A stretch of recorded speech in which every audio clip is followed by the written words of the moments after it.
Hai anak-anak, apa kabarnya? Semoga dalam keadaan sehat. Kita akan mempelajari tentang reaksi eksoterm dan reaksi endoterm. Sebelum kita masuk ke materi yang tersebut, kita akan simak pertama kali penjelasan terkait sistem dengan lingkungan. Sistem adalah bagian dari alam semesta yang dijadikan sebagai fokus pengamatan yang menyangkut perpindahan energi. Lingkungan adalah hal-hal di luar sistem yang membatasi sistem dan dapat memengaruhi sistem. Contoh sistem: larutan garam dalam gelas.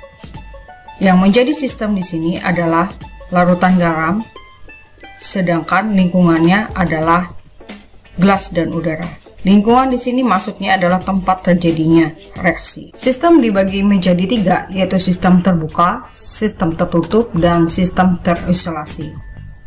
Sistem terbuka adalah suatu sistem yang memungkinkan adanya perpindahan kalor dan zat atau energi antara lingkungan dengan sistem.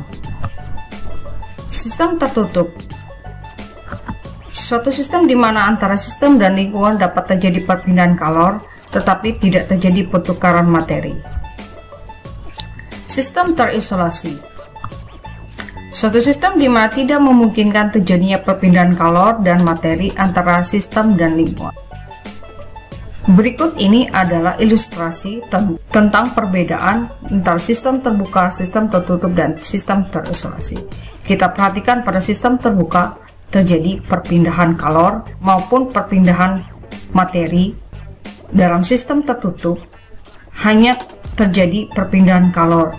Kalau sistem terisolasi tidak terjadi perpindahan kalor dan materi. Ilustrasi dalam kehidupan sehari-hari, misalnya saat kita memasak air, seperti ilustrasi di atas. Jadi selain kita merasakan panas, maka terjadi juga perpindahan materi. Air itu berubah wujudnya dari cair menjadi gas, yaitu berubah menjadi uap air. Sedangkan pada sistem tertutup, saat tertutup tidak terjadi pertukaran materi, hanya terjadi perubahan dan perpindahan kalor. Nah, misalkan kita sudah memasak air, kita masukkan ke dalam termos. Di dalam termos itu ada beberapa lapisan. Nah, itu di sini tidak terjadi pertukaran. Anda sudah mendengar penjelasan tentang sistem dan lingkungan. Untuk lebih jelasnya pengertian tentang reaksi eksoterm dan endoterm dan penerapannya dalam kehidupan sehari-hari, kita simak praktikumnya berikut ini. Bahan yang kita gunakan adalah yang pertama termometer ya. Ini masih dalam selubung. Skalanya dari minus 10 sampai 110. Ini termometer alkohol. Kemudian gelas kimia, spatula tanduk, kemudian gelas ukur, dan pipet tetes. Bahan yang kita gunakan adalah cuka dapur 25%, kemudian soda kue. Kita akan mulai percobaannya.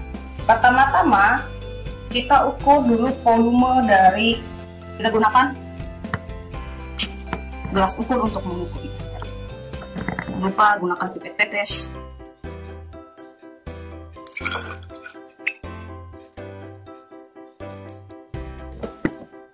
Ini sudah 10 ml. Kita tuangkan ke gelas kimia. Kemudian kita ukur suhu dari larutan cuka sebelum direaksikan dengan soda kue tadi.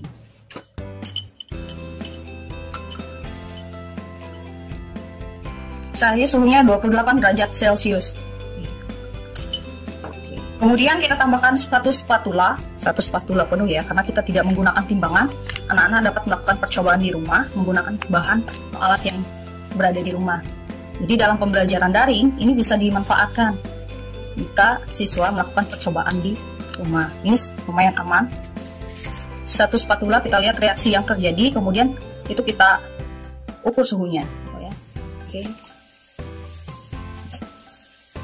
Kan suhunya.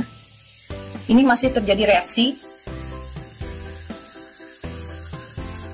Suhu turun. Seperti reaksi masih terjadi.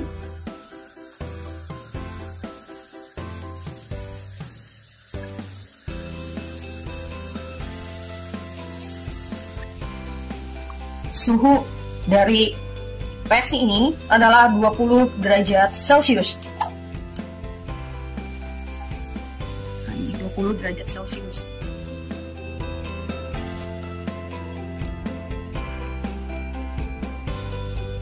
Alat yang kita gunakan adalah gelas ukur, kemudian gelas kimia. Kalau misalnya tidak ada gelas kimia, bisa diganti dengan gelas plastik seperti ini. Mudah untuk dilakukan di rumah. Pipet tetes, kemudian ini termometer untuk mengukur suhu. Skalanya sama seperti yang kita gunakan tadi pada percobaan reaksi endotherm. Kemudian spatula, aluminium foil yang biasanya digunakan untuk kita membungkus makanan atau proses memanggang itu.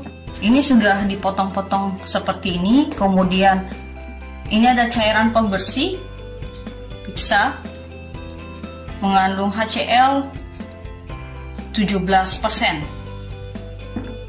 Oke, kita akan lakukan percobaannya.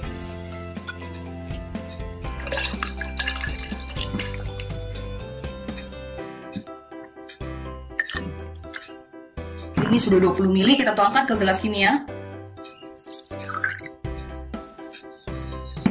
Kemudian kita ukur suhunya sebelum kita lakukan reaksi. Kita ukur menggunakan termometer. Suhunya 28 derajat Celcius sama seperti yang tadi. Kemudian kita reaksikan, kita masukkan aluminium foil, ini mengandung aluminium ya. Yang masukkan ke gelas kimia, kita perhatikan reaksi yang terjadi. Mulai bereaksi, nanti kita akan ukur suhunya karena reaksi berjalan cukup lambat. Ini sudah mulai bereaksi, kita ukur suhunya karena sudah mulai terjadinya reaksi. Ada produk di situ, ada gelembung-gelembung gas putih. Suhu mulai naik, sekarang suhunya di 29 derajat Celcius. Reaksi juga masih berlangsung dan ini muncul gelembung gas yang banyak, suhu juga semakin naik. Ini dibuktikan dengan produk yang dihasilkan lebih banyak, yaitu berupa gelembung gas itu. Gelembung gas itu adalah gelembung gas hidrogen. Nah, gelembung gasnya yang dihasilkan semakin banyak, suhunya semakin naik, suhunya mencapai 40 derajat Celcius. Oke, kita akan membahas tentang hasil percobaan. Pada percobaan pertama merupakan reaksi endotherm dengan persamaan reaksi berikut ini.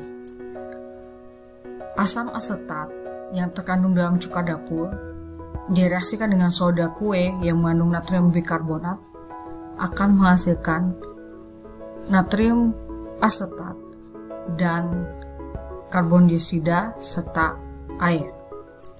Pada reaksi tersebut, sebelum terjadinya reaksi, suhu dari larutan cuka itu 28 derajat Celcius. Suhu setelah reaksi setelah pencampuran antara soda kue dengan cuka dapur tadi adalah 20 derajat Celcius. Ini menunjukkan terjadi penurunan suhu, yang artinya suhu awal lebih besar dibandingkan suhu akhir, dan ini merupakan ciri-ciri dari reaksi endotherm. Jadi, dapat disimpulkan, reaksi endotherm adalah reaksi yang membutuhkan atau menyerap kalor. Berarti terjadi perpindahan kalor dari lingkungan ke sistem. Dalam hal ini, sistem menyerap kalor untuk terjadinya suatu reaksi. Yang dimaksud di sini adalah suatu reaksi kimia.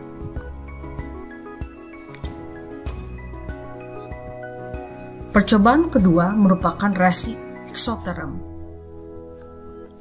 Reaksi antara aluminium dan cairan pembersih yang mengandung asam klorida 17% akan menghasilkan produk aluminium klorida dan gas hidrogen.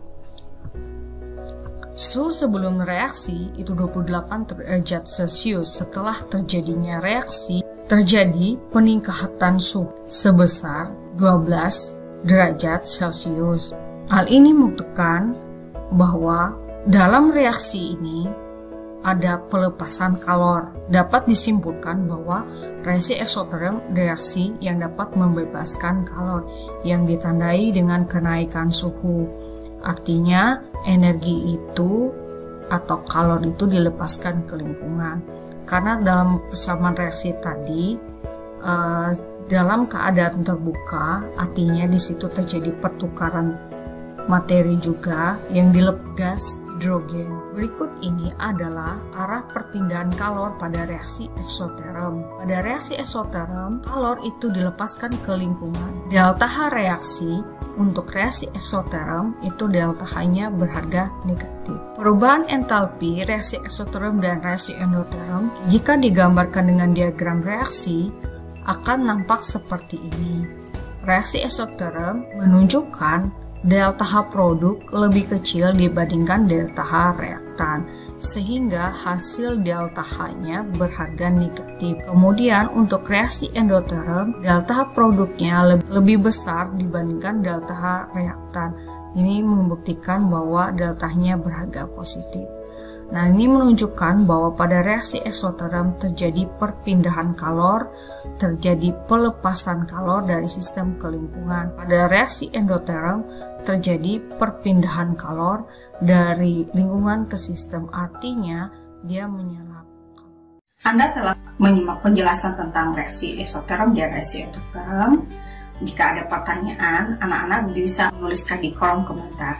Sekian pembelajaran kita kali ini. Terima kasih, sampai jumpa di pertemuan berikutnya.